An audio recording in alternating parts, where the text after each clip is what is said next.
प्रकृतिं यान्ति भूतानि निग्रह किं करिष्यसि। ज्ञानी पुरुष भी अपनी प्रकृति के अनुसार कार्य करता है, क्योंकि सभी प्राणी तीनों गुणों से प्राप्त अपनी प्रकृति का ही अनुसरण करते हैं। भला दमन से क्या हो सकता है। जगत गुरु श्रील प्रभुपाद की जय।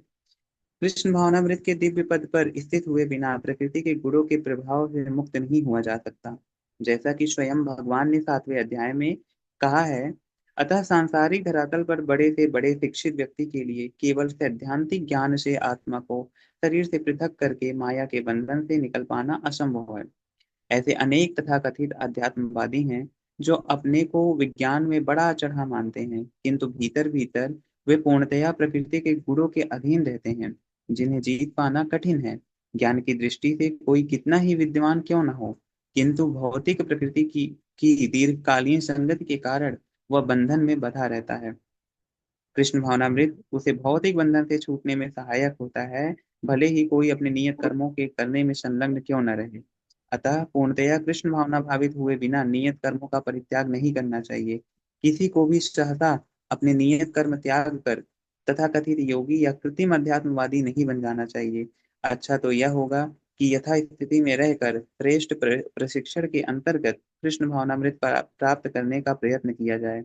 इस प्रकार कृष्ण की माया के बंधन से मुक्त हुआ जा सकता है। हरे कृष्णा। माता जी आप एक्सप्लेन कर दो। कृष्णा। तो जैसे कहा गया, ज्ञानी पुरुष भी अपनी प्रकृति के अनुसार कार्य करता है, क्योंकि सभी प्राणी तीनों गुणों से प्राप्त अपनी प्रकृति का ही अनुसरण करते हैं। भला दमन से क्या हो सकता है। इसमें कहा गया है, जैसे जितने भी सारे प्राणी हैं वो सभी अपनी प्रकृति के जो 3 गुण हैं उनसे वशीभूत होके और उनके अंडर रह के ही सारे कार्य करते हैं। और कृष्ण भा कृष्ण भागवत के दिव्य पद पर स्थित हुए बिना प्रकृति के गुणों के प्रभाव से मुक्त नहीं हुआ जा सकता। जैसे ये तीनों गुण है, सतोगुण, रजोगुण, तमोगुण, इससे अगर मुक्त होना है तो हमें भक्ति मार्ग पे ही चलना होगा। कृष्ण भावनामृत में रहकर ही हम इन तीनों गुणों के ऊपर उठ सकते हैं और अपना और आत्म साक्षात्कार से विभूत हो सकते हैं से। और अपने कर्तव्य को कभी भी त्यागना नहीं चाहिए। अब जैसे भगवत गीता में अर्जुन जैसे सवाल करता है कि मतलब भगवान कृष्ण से कहते हैं कि जब उनके सामने सभी उनके रिश्तेदार सभी उन खड़े होते हैं युद्ध स्थल में, तो वह इस इससे सब मुंह मोड़ने की कोशिश करता है और ब्रह्मचर्य का सन्यासी होने का के लिए बोलता है कि मतलब मुझसे ये सब नहीं होगा और मैं नहीं लड़ सकता। तो इसमें भगवान उनसे उन्हें ये नकारते हैं कि ये करना तुम्हारे लिए ठीक नहीं है, अपना कर्तव्य का पालन तुम्हें खुद करना ही पड़ेगा। तो अपने कर्तव्य का पालन करते हुए ही सभी हमें कार्य करना चाहिए और भक्ति मार्ग पे चलना चाहिए। हरे कृष्णा। हरे कृष्णा माता जी। तो हम अगला श्लोक स्टार्ट करते हैं। इन्द्रियस्येन्द्रियार्थार्थे रागद्वेषौ व्यवस्थितौ तयोर्न वासमागच्छेत्तौ हास्य परिपन्थिनौ। प्रत्येक इंद्रिय तथा उसके विषय से संबंधित राग द्वेष को व्यवस्थित करने के नियम होते हैं। मनुष्य को ऐसे राग तथा द्वेष के वशीभूत नहीं होना चाहिए, क्योंकि ये आत्म साक्षात्कार के मार्ग में अवरोधक हैं। हरे कृष्णा। भाविका माता जी। हरे कृष्णा। हाँ, हरे कृष्णा बोली, मैं किचन में थी। मेरे ओके पास बुक माता तो जी है। आप। अच्छा चलो मैं पढ़ती हूँ। तात्पर्य भाई श्रील प्रभुपाद जी, श्रील प्रभुपाद की जय। जो लोग कृष्ण भावना भावित हैं वे स्वभाव से भौतिक इंद्रिय तृप्ति में रत रत होने में झिझकते हैं, किंतु जिन लोगों की ऐसी भावना ना हो उन्हें शास्त्रों के यम नियमों का पालन करना चाहिए। अनियंत्रित इंद्रिय भोग ही भौतिक बंधन का कारण है, किंतु जो शास्त्रों के यम नियमों का पालन करता है वह इंद्र विषयों में नहीं फंसता। उदाहरणार्थ, यौन सुख बद्ध जीव के लिए आवश्यक है और विवाह संबंध के अंतर्गत यौन सुख की छूट दी जाती है। शास्त्रीय देशों के अनुसार अपनी पत्नी के अतिरिक्त अन्य किसी स्त्री के साथ यौन संबंध वर्जित है। अन्य सभी स्त्रियों को अपनी माता मानना चाहिए। किंतु इन आदेशों के होते हुए भी मनुष्य अन्य स्त्रियों के साथ यौन संबंध स्थापित करना चाहता है। इन प्रवृत्तियों को दमित करना होगा, अन्यथा वे आत्म साक्षात्कार के मार्ग में बाधक होंगी। जब तक ये भौतिक शरीर रहता है तब तक शरीर की आवश्यकताओं को यम नियमों के अंतर्गत पूर्ण करने की छूट दी जाती है, किंतु फिर भी हमें ऐसी छूटों के नियंत्रण पर विश्वास नहीं करना चाहिए। मनुष्य को अनासक्त रहकर इन नियमों का पालन करना होता है, क्योंकि नियमों के अंतर्गत इंद्र तृप्ति का अभ्यास भी उसे पथभ्रष्ट कर सकता है। जिस प्रकार की राजमार्ग तक में दुर्घटना की संभावना बनी रहती है, भले ही इन मार्गों की कितनी ही सावधानी से देखभाल क्यों न की जाए, किंतु इसकी कोई गारंटी नहीं दे सकता कि सबसे सुरक्षित मार्ग पर भी कोई खतरा नहीं होगा। भौतिक संगति के कारण अत्यंत दीर्घ काल से इंद्रिय सुख की भावना कार्य करती रहती है। अतः नियमित इंद्र भोग के बावजूद भी च्युत होने की हर संभावना बनी रहती है। अतः सभी प्रकार से नियमित इंद्र भोग के लिए किसी भी आसक्ति से बचना चाहिए। लेकिन कृष्ण भावना अमृत ऐसा है कि इसके प्रति आसक्ति से या सदैव कृष्ण की प्रेरणा भक्ति में कार्य करते रहने से सभी प्रकार के इंद्रिय कार्यों से विरक्ति हो जाती है। अतः मनुष्य को चाहिए कि वह किसी भी अवस्था में कृष्ण भावना अमृत से विरक्त होने की चेष्टा ना करे। समस्त प्रकार की इंद्रिय शक्ति से विरक्ति का उद्देश्य अंततः कृष्ण भावना अमृत के पद पर आसीन होना है। हरे कृष्ण। हरे कृष्ण। तो इस श्लोक में कहा गया है जैसे प्रत्येक इंद्रिय तथा उसके विषय से संबंधित राग द्वेष को व्यवस्थित करने के नियम होते हैं। मनुष्य को ऐसे राग तथा द्वेष के वशीभूत नहीं होना चाहिए, क्योंकि ये आत्म साक्षात्कार के मार्ग में अवरोधक है। राग तथा द्वेष, राग मतलब किसी से मिलाप करना, जुड़ना, या द्वेष करना, द्वेष का मतलब होता है लड़ाई करना।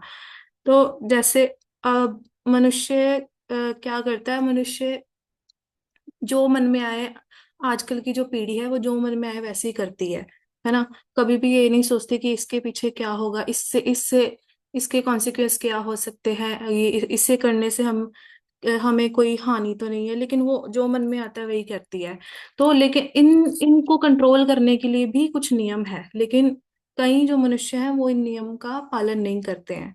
तो यहाँ पे एग्जाम्पल दिया है प्रभुपाद जी ने से कि शास्त्रों में ये नियम है कि जो पुरुष है उसकी जो पत्नी है उसे अपनी पत्नी तक ही सीमित रहना चाहिए, और बाकी सभी जो स्त्रियां हैं उन्हें अपनी माता और बहनों के समान मानना चाहिए, और अपनी पत्नी के अलावा किसी और को देखना नहीं चाहिए। लेकिन फिर भी जो पुरुष है वो अपनी पत्नी के अलावा भी सभी स्त्रियों को उस निगाह से देखते हैं और अपने कंट्रोल को खो भी देते हैं।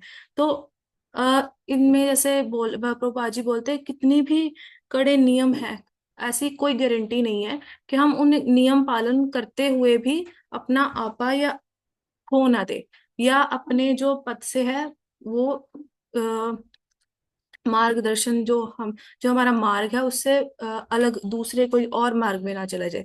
लेकिन जो कृष्ण भावनामृत में रहते हैं, जो भक्ति मार्ग में रहते हैं, वो इससे बच सकते हैं। और हमें ये कोशिश करते रहने चाहिए कि हम उस भक्ति मार्ग से दूर ना हो, भगवान से कभी दूर ना चले, और अ, और और भक्ति मार्ग से कभी भटकना नहीं चाहिए। क्योंकि जो भक्ति है, जो कृष्ण भावनामृत में रहने वाले हैं, वो ही इन चीजों को सही तरीके से ले सकते हैं, है? तो कभी भी इस मार्ग को कभी दूर से नहीं होना चाहिए, और अपनी इंद्रियों के ऊपर कंट्रोल करना चाहिए। क्योंकि आजकल कोई भी मनुष्य ऐसे ही है, मतलब जो मन में आया बोल दिया, जो मन में आया कर दिया, लेकिन ये ठीक नहीं है ना। हमें अपने ऊपर नियंत्रण रखना चाहिए, क्योंकि हमें भगवान ने वो पावर दी है अपने ऊपर नियंत्रण रखने की। सिर्फ मनुष्य है जो अपनी सोच पे नियंत्रण रख सकता है, जो अपने इंद्रियों पे नियंत्रण रख सकता है, बाकी और कोई नहीं रख सकता। हरे कृष्णा। हरे कृष्ण माता जी। तो हम अगले श्लोक की तरफ चलते हैं। श्रेयान् स्वधर्मो विगुणः धर्मात्मसनुतिष्ठात् स्वधर्मे निधनं श्रेय परधर्मो भयावह। अपने नियत कर्मों को दोषपूर्ण ढंग से संपन्न करना भी अन्य के कर्मों को भली भांति करने से श्रेयस्कर है। स्वीय कर्मों को करते हुए मरना पराये कर्मों में प्रवृत्त होने की अपेक्षा श्रेष्ठतर है, क्योंकि अन्य किसी के मार्ग का अनुसरण भयावह होता है। विश्वम्भर प्रभु जी, हरे कृष्णा। हरे कृष्णा प्रभु जी। या हरे कृष्णा प्रभु जी, दंड प्रणाम। प्रभु जी दंडवत प्रणाम तात्पर्य करिए। जगत गुरु श्री प्रभुपाद की जय। अत मनुष्य को चाहिए कि वह अन्यों के नियत कर्मों की अपेक्षा अपने मनोवैज्ञानिक दशा के अनुसार भौतिक प्रकृति के गुणों के अधीन आदिष्ट कर्म है। आध्यात्मिक गुरु कर्म द्वारा देवता के आदेश होते हैं, किंतु चाहे भौतिक कर्म हो या आध्यात्मिक कर्म, मनुष्य के मृत्यु पर्यंत अपने नियत कर्मों में दृढ़ रहना चाहिए। अन्य के निर्धारित कर्मों का अनुसरण नहीं करना चाहिए। आध्यात्मिक तथा भौतिक स्तरों पर ये कर्म भिन्न भिन्न हो सकते हैं, किंतु कर्ता के लिए किसी प्रमाणिक निर्देशन के पालन का सिद्धांत उत्तम होगा। जब मनुष्य प्रकृति के गुणों के वशीभूत हो तो उस पर विशेष अवस्था के लिए नियम का पालन करना चाहिए, उसे अन्यों का अनुसरण नहीं करना चाहिए। उदाहरण, सतगुणी ब्राह्मण कभी हिंसक नहीं होता, किंतु रजोगुणी क्षत्रिय का हिंसक होने की अनुमति है। इस तरह क्षत्रिय के लिए हिंसा के नियमों का पालन करते हुए विनिष्ठ होना चाहिए। होना जितना श्रेयकर है उतना अहिंसा के नियमों का पालन करने वाले ब्राह्मण का अनुकरण नहीं है। हर व्यक्ति को एकाएक नहीं अपितु क्रमश अपने हृदय को स्वच्छ बनाना चाहिए, किंतु जब मनुष्य प्रकृति के गुणों को लांघ कर कृष्ण भावनामृत में पूर्णतः लीन हो जाता है तो वह प्रमाणिक गुरु के निर्देशन में सब कुछ कर सकता है। कृष्णा भावनामृत की पूर्ण स्थिति में एक क्षत्रिय ब्राह्मण की तरह, एक ब्राह्मण क्षत्रिय की तरह कर्म कर सकता है। दिव्य अवस्था में भौतिक जगत का भेदभाव नहीं कर जाता। उदाहरण, विभिन्न विश्वामित्र मूलत क्षत्रिय थे, किंतु बाद में वे ब्राह्मण हो गए। इसी प्रकार परशुराम पहले ब्राह्मण थे, किंतु बाद में वे क्षत्रिय बन गए। ब्रह्म में स्थित होने के कारण ही ऐसा कर सकते हैं, किंतु जब कोई भौतिक स्तर पर रहता है उसे प्रकृति के गुणों का अनुसार अपने कर्म को करना चाहिए, साथ ही उससे कृष्ण भावनामृत का पूरा बोध होना चाहिए। हरे कृष्णा प्रभु जी, हरे कृष्णा, हरे बोल। जी प्रभु जी, हरे हरे कृष्णा। कृष्णा। हरे जी कृष्णा माता जी। जी जी प्रभु जी। अपने नियत कर्मों को दोषपूर्ण ढंग से संपन्न करना भी अन्य के कर्मों को भली भांति करने से श्रेयस्कर है। स्वीय कर्मों को करते हुए मरना पराये कर्मों से में प्रवृत्त होने की अपेक्षा श्रेष्ठकर है, क्योंकि अन्य किसी के मार्ग का अनुसरण भयावह होता है। तो श्री प्रपाद की जय। प्रपाद जी यहाँ कहते हैं कि हमें अपने ही कर्म का पालन करना चाहिए, भले उसमें कोई गलती क्यों ना हो। हमें किसी पराये के कर्मों को नहीं करना चाहिए धर्म के। तो क्यों? क्योंकि जो किसी और का धर्म है वो भयावह भी हो सकता है, उसका कोई और आउटकम भी आ सकता है। तो जैसे इसमें बताया गया है, जो भगवत गीता में जैसे बताते हैं कि जो अर्जुन था वो अपना कर्म छोड़ के दूसरा कर्म करने की कोशिश कर रहा था। फॉर एग्जाम्पल, जैसे वो क्षत्रिय था, लेकिन वह डर कर ये कह रहा था कि मैं संन्यास ले लूंगा, और क्षत्रिय कर्मों के पालन से दूर हो रहा था। लेकिन भगवान ने उसे समझाया कि वह क्षत्रिय है तो उसे अपने धर्म का ही पालन करना चाहिए और वही उसके लिए ठीक है। तो इसलिए अपने कर्म में चाहे कोई भी दोष भी हो, लेकिन अपना कर्म कभी छोड़ना नहीं चाहिए। और रूपा जी यहाँ ये भी बताते हैं कि जो कर्म है वह जो जो मनुष्य है वह कभी भी अपने जन्म से नहीं जाना जाता। जैसे यहाँ पे उदाहरण दिया गया है, जो विश्वामित्र थे वह जन्म से तो क्षत्रिय थे, लेकिन उन्होंने जो कर्म किए वो ब्राह्मण के किए। तो हमें अपने गुणों पे ध्यान देना चाहिए, क्योंकि गुण से ही हम अपने सभी कार्य कर सकते हैं। और एक और एग्जाम्पल जैसे दिया गया है कि जो परशुराम जी थे वो ब्राह्मण थे, लेकिन उन्होंने जो कार्य किए और जो बाद में वो क्षत्रिय बन गए थे। तो जो ब्रह्म में स्थित होने के कारण वे ऐसा कर सके। किंतु जब तक कोई भौतिक स्तर पर रहता है, उसे प्रकृति के गुणों के अनुसार अपने कर्म करने चाहिए। साथ ही उसे कृष्ण भावनामृत का पूरा बोध होना चाहिए। मतलब जो प्रकृति के गुणों के अनुसार अपने कार्य करने चाहिए। जो जो आपका धर्म है, जो आपका कर्म है, और जो प्रकृति के गुणों के अनुसार जो सही है, वो ही कार्य करना चाहिए। किसी और के धर्म का अनुसरण नहीं करना चाहिए।